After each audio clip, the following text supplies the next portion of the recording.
Hi guys, welcome back to the chart decipher. और बात करते हैं आज के मेरे ट्रेड के एनालिसिस के बारे में। तो यहाँ पे आपको दिखाई दे रहा होगा, मैंने 12:12 पे 46,200 की कॉल ली है। ठीक है, बैंक निफ्टी में, और वो लिए 547.20 में।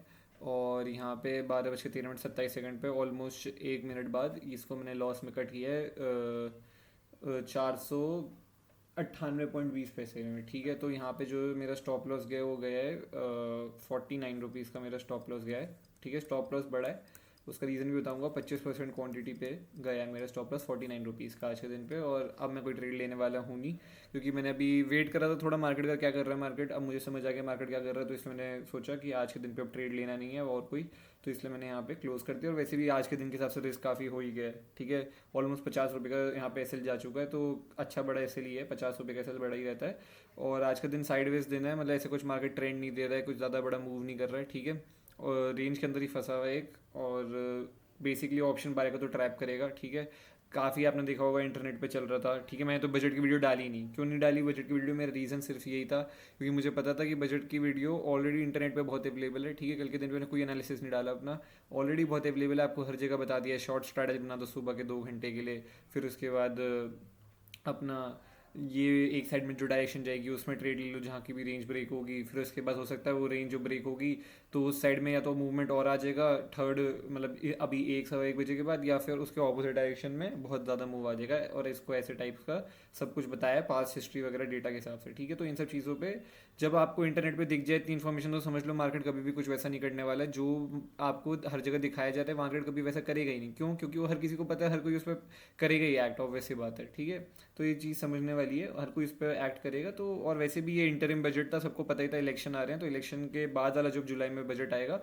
वो उस बजट में एक्चुअल में मूवमेंट्स देखने को मिल सकती है। क्योंकि यहाँ पे अभी इलेक्शन है, तो ऑब्वियसली जो रूलिंग गवर्नमेंट है वो ऑब्वियसली ज़्यादा कुछ चेंजेस करेगी नहीं। ठीक है, लॉजिकली सोचा तो ज़्यादा चेंजेस करेगी नहीं, थोड़ा सेफ ही खेलेंगे वो लोग भी अपनी पॉलिसीज़ वगैरह में। उनको पता है, क्योंकि वोट वोट मतलब इलेक्शन आने वाले हैं, तो कुछ भी नेगेटिव अगर इम्पैक्ट पड़ गया तो उनके वोट्स पे फ़र्क पड़ेगा उस चीज़ का। थोड़ा ऐसे आप इन चीज़ों को सोचा करो, ना कि इंटरनेट के बहकावे में आकर के और फालतू आउट ऑफ द मनी आप कॉल या पुट जो भी मतलब बाय कर लेते हैं लोग। अपना रिस्क जो भी है, जीरो हीरो वगैरह सब जो भी निफ्टी की एक्सपायरी थी सब किया है, सब जीरो कर दिया आज मार्केट ने। ठीक है, तो यहाँ पे मेरा भी एसएल गया है, पर मेरा एसएल प्रॉपर अपने सेटअप पे था। ठीक है, और प्रॉपर उस पर था, उस पर स्टॉप लॉस दिया है। और अब चलते सीधा चार्ट पर बात करते हैं कि क्यों ये स्टॉप लॉस गया है यहाँ पे।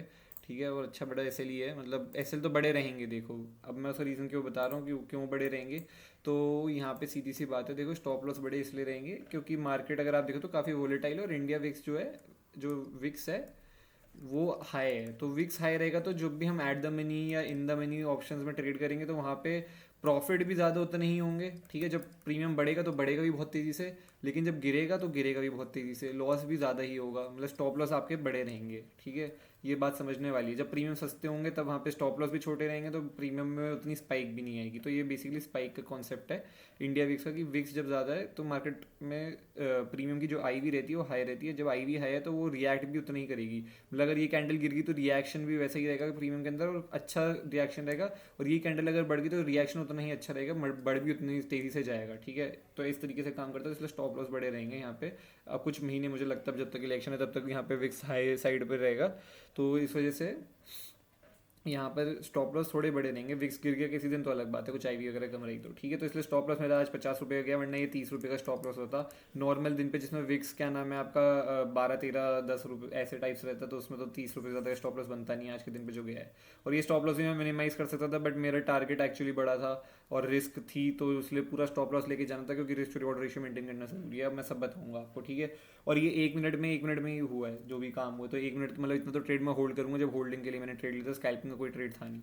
तो मैं बता देता हूँ, आज मार्केट सुबह खुलता है, नीचे आता है यहाँ पे। ठीक है, फिर धीरे धीरे प्राइस एक्शन आते हुए मार्केट ऊपर जाता है, फिर एक डिप लाने की कोशिश करता है पर फिर ऊपर रहता है, फिर एक फाइनली एक डिप लगाता है। फिर यहाँ पे ये स्पीच का टाइम था, जो स्पीच वगैरह प्रेजेंटेशन चल रही थी, फिर एक और डिप लगाता है। ठीक है, अब ये क्या करता है, डे लो को ब्रेक करने की कोशिश करता है, पर यहाँ से क्या होता है, एकदम सपोर्ट पे बाइंग आ जाती है। सपोर्ट पे आपको दिख रहा होगा बड़ी बड़ी रेड कैंडल्स जो है सब में सपोर्ट में बाइंग आ रही है। तो क्या दिख रहा है मार्केट में यहाँ पे, जो बायर है, बायर तो कंट्रोल में है, ये समझ आ रहा है यहाँ पे आज के दिन पे। ठीक है, बायर कंट्रोल में पूरे पूरे, क्योंकि जब भी यहाँ पे सेलिंग करने की कोशिश करी जा रही है वहीं पे अच्छा खासा सपोर्ट ले रहा है मार्केट। जो भी बड़ी रेड कैंडल बनी है सारी ऊपर जाके क्लोज हो जा रही है। ठीक है, क्लोजिंग नीचे कर ही नहीं पा रहा मार्केट यहाँ पे।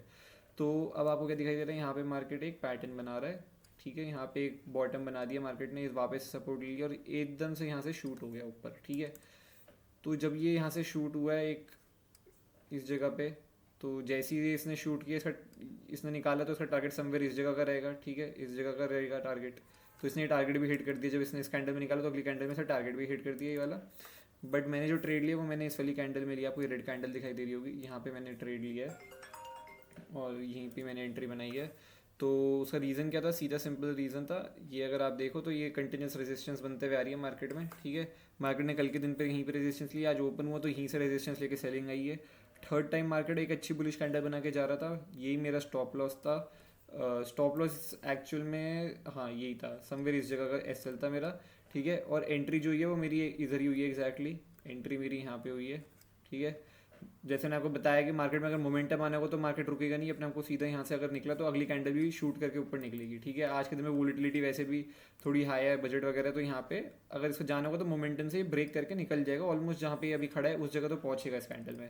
मतलब कम से कम यहाँ से ये 100 पॉइंट की कैंडल अगली बननी चाहिए थी मेरे अकॉर्डिंगली, ठीक है, जिस मोमेंटम से ये सपोर्ट लेके ऊपर आया था, ठीक है। प्राइस एक्शन अगर आप देखो तो अच्छा प्राइस एक्शन बना हुआ है, यहाँ पे ऊपर का मार्केट प्राइस एक्शन बना रहा है, अपने लो को रिस्पेक्ट कर रहा है। यहाँ पे बस ज़रूर एक लो कम लगाया, बट अगर आप यहाँ से देखो तो अपने लो को रिस्पेक्ट करते हुए चल रहा है, इस जगह भी लो रिस्पेक्ट कर रहा है, एक और लो बनाया तो हो सकता है यहाँ से एक और हाई लगा दे। तो अब क्यों मैंने डिसाइड किया कि मुझे और क्योंकि ट्रेड नहीं करना, क्यों, क्योंकि उसका रीज़न ये है कि मार्केट अब ये पैटर्न करके चल रहा है, इसमें ऑप्शन बायर पैसा नहीं कमा सकता। जैसे मैंने आपको हमेशा बताया, ऑप्शन बायर को क्या चाहिए, मार्केट ने कैंडल बनाई, अगली कैंडल ये बन गई ऐसे, ठीक है। जैसे कल का दिन था, कल का दिन का एग्जाम्पल ही लेते हैं, कल अच्छा ट्रेंडिंग दिन था, आज के दिन से बहुत बेटर था।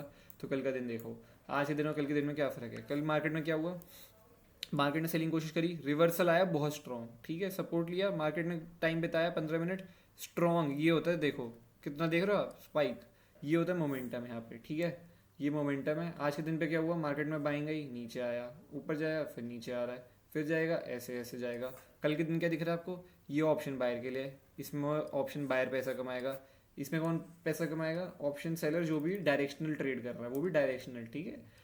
कोई अगर ऊपर से कॉल सेल करके बैठा तो उसको नुकसान होगा, कोई नीचे की अगर पुट शॉर्ट करके बैठा है आज के दिन पे तो उसको डायरेक्शनली जो ट्रेड मिल रहा है उसको यहाँ पे प्रॉफिट होगा, क्योंकि क्यों, मार्केट यहाँ पे स्विंग्स बनाते हुए चले जा रहे हैं कंटिन्यूस, ठीक है, ऐसे ऐसे।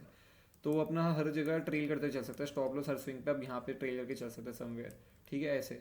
अगर कोई यहाँ से सपोर्ट पे बाइंग करके बैठा हुआ है, समझ लो डे लो से यहाँ से सपोर्ट लिया, मार्केट ने समवेयर एंट्री यहीं पे बना लिया है, अब उसने अपना स्टॉप लॉस समवेयर इस जगह लगाया होगा। ऑप्शन सेलर अपनी राइटिंग हमेशा जब भी करते हैं तो वो अच्छा स्टॉप लॉस ऐसे ही लगा के चलते हैं, बड़े स्टॉप लॉस रखते हैं वो लोग, क्योंकि उनको पता है कि वो मार्केट यहाँ पे भी रुक जाएगा तो उनको थीटा डी के मिलने लग जाएगा। ऑप्शन बायर के लिए क्या है, इतना बड़ा स्टॉप लॉस लगेगा, मार्केट यहाँ पे भी रुके तो नुकसान में आ जाएगा इस जगह पे भी, ठीक है।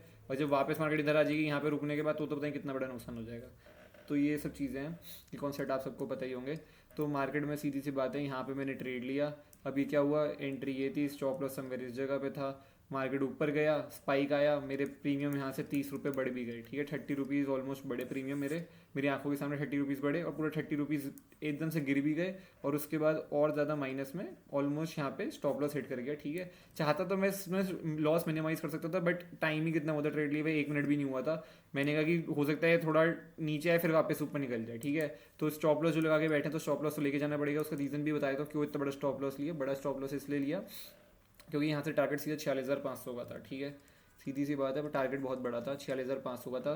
तो अगर आप 46,107 यहाँ समवेयर 180 के आसपास मैंने एंट्री बनी थी, तो यहाँ से अगर कहते हो ऑलमोस्ट कुछ नहीं तो 300 पॉइंट का टारगेट था। 300 पॉइंट पे मतलब अगर ये मोमेंटम से निकल जाए ना तो यहाँ पे आराम आराम से 200 150 से 200 रुपये का, जैसी ये आई वी है तो इसमें 150 से 200 रुपये तो बहुत 150 रुपये तो 0.5 डेल्टा के हिसाब से वैसे ही जाता है, पर ये ऑलमोस्ट आपको यहाँ पे 150 से बहुत ज़्यादा ही देके जाता है, 200 के करीब करीब यहाँ पे 180 के करीब मान लेते हैं, 180 पॉइंट देके जाता है। अब 180 के अगेंस्ट 50 की रिस्क, 50 पॉइंट की 50 एस एल, यहाँ पे 50 पॉइंट की रिस्क ली अगर हमने, तो यहाँ पे आपको रिस्क टू रिवॉर्ड रेशियो दिख रहा है, एटलीस्ट 1:3 का रिस्क टू रिवॉर्ड हम मेंटेन करके चल रहे हैं, तो इसलिए स्टॉप लॉस लेना ज़रूरी था। हो सकता था ये नीचे आता और यहाँ से वापस ऊपर चला जाता तो मैं बैठा देखता रह जाता कि भाई ये क्या हुआ, मैंने अपना ट्रेड काट दिया, तो इसलिए। पर हाँ, लॉस मिनिमाइज करने को कर भी सकते थे कि ठीक है 30 रुपीज़ प्लस में गया प्रीमियम, तो एटलीस्ट अब इसमें से कुछ नहीं तो अपने ट्रेलिंग एसएल करके आधा कर लेते हैं, मतलब 50 का तो 25 में रुपये में निकल जाते हैं एसएल लेके, ठीक है, या समवेयर एटलीस्ट 30 रुपीज़ में निकल जाते हैं स्टॉप लॉस देके, ऐसा कुछ किया जा सकता था। बट ठीक है, मेरा टारगेट बड़ा था इसलिए मैं होल्ड करके बैठा हुआ था। स्कैल्पिंग का ट्रेड था नहीं, बिल्कुल स्कैल्पिंग होता तो मैं 30 रुपये में बुक करके निकल जाता ठीक है, तो यही है। अब मार्केट अब देख लो, रेंज तो निकाल दी इसने अच्छी खासी, यहाँ पे रेजिस्टेंस थी, मार्केट ने ये भी निकाल दिया, पर क्या कर रहा है अभी, यहीं पे घूमे जा रहा है। तो यहाँ पे भी अगर किसी ने फॉर एग्जांपल जैसे सेम सेटअप यहाँ पे बना है, सेम सेटअप यहाँ पे किया है, मार्केट ने फाइनली अच्छी है बुलिश क्लोजिंग कर दी, अगली कैंडल में मोमेंटम आना है तो इस कैंडल को और ऊपर जाना पड़ेगा समवेयर 46,400 के आसपास तक। क्या किया, यहाँ पे स्टॉप लॉस लगा दिया आपने, यहाँ पे आपने एंट्री कर ली सेम जगह पे फॉलो थ्रू कैंडल में, जैसे मैंने आपको बताया, ठीक है, जैसे मैंने उधर सेम सेटअप बना मेरा। अब क्या हुआ, मार्केट यहाँ पे भी एसएल खा गया, ठीक है।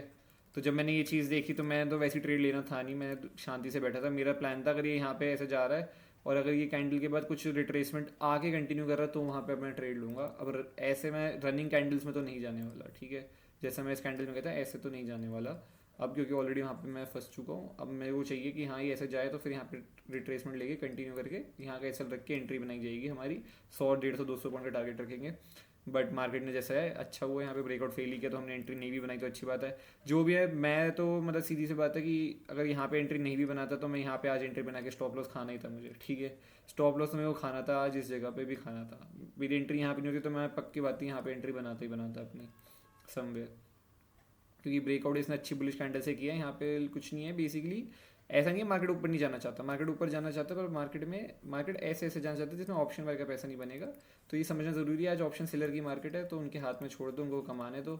आपने दे दिया अपने ऐसे, अगर नहीं भी दिया तो बहुत अच्छी बात है, अगर दे दिया तो देने दो। आपका टाइम भी आएगा जब ऑप्शन बायर का दिन होगा, जैसे कल ऑप्शन बायर का दिन था, कल ऑप्शन सेलर ने नहीं कमाया यहाँ पे, इतने मोमेंटम से प्रीमियम बढ़े, ठीक है।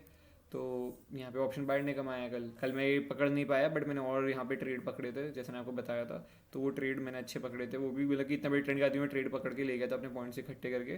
बट हाँ, यहाँ पे जो मेन ट्रेंड था ये मिस कर दिया था, ये मुझे एक्सपेक्टेड ही था ही नहीं एक्चुअली, बिल्कुल एंटीसिपेट नहीं किया था मैंने, ये कल के दिन भी बताया था मैंने एनालिसिस में कि ये वाली मूवमेंट मैंने एंटीसिपेट नहीं की थी, इतने रिवर्सल शार्प रिवर्सल के बाद भी ये इतना ऐसे बड़ा मोमेंटम दे देगा वन वे। आई होप आपको अच्छी लगी हो, प्लीज़ लाइक करना, शेयर करना, सब्सक्राइब करना और कमेंट करके बताना आप लोगों को दिन आज मार्केट में कैसा गया। Bye bye, take care, see you.